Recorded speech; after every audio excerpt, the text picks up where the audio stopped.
online ট্ৰেডিংৰ CBI তদন্ত কৰক metre বন্ধ কৰক দিলে ফটো হৈছে আজি পটাছ কাৰ্যসূচী হৈছে এই কাৰ্যসূচীৰ মুখ্য উদ্দেশ্য হৈছে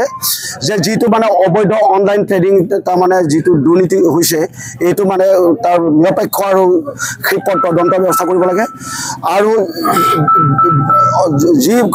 দোষী তেওঁক দৃষ্টান্তমূলক শাস্তি প্ৰদান কৰিব লাগে আৰু এই যিটো আমাৰ যিটো অভিযোগ এইটো CBI ED আৰু মানে আয়কৰ বিভাগক তদন্ত কৰিব লাগে এইকেইটা আমাৰ উদ্দেশ্য মূল উদ্দেশ্য এইটো স্মাৰ্ট মিটাৰটো আমি এবলাইজ কৰিব লাগে এইটো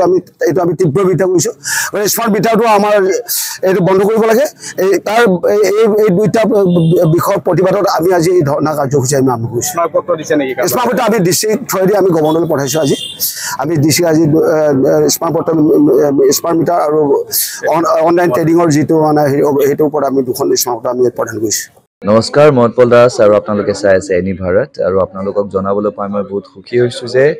আমাৰ সকলোৰে মৰমৰ শ্ৰদ্ধা জুবিন গাৰ্গৰ গীতসমূহৰ ভিত্তিত এটা খুব সুন্দৰ ৰিয়েলিটি শ্ব' এনি ভাৰতে আয়োজন কৰিছে জুবিনৰ গানে কি আনে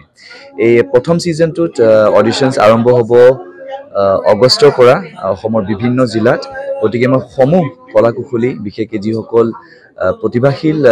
গায়ক গায়িকা আছে আমাৰ সমাজত তেওঁলোকলৈ মই এটা আহ্বান জনাইছোঁ তেওঁলোকে প্ৰস্তুত হওক এই ৰিয়েলিটি শ্ব'ৰ বাবে আৰু তাৰিখটো হৈছে 15 আগষ্ট 2024 চন এনি ভাৰতৰ অডিশ্যন জুবিনৰ গানে কি আনে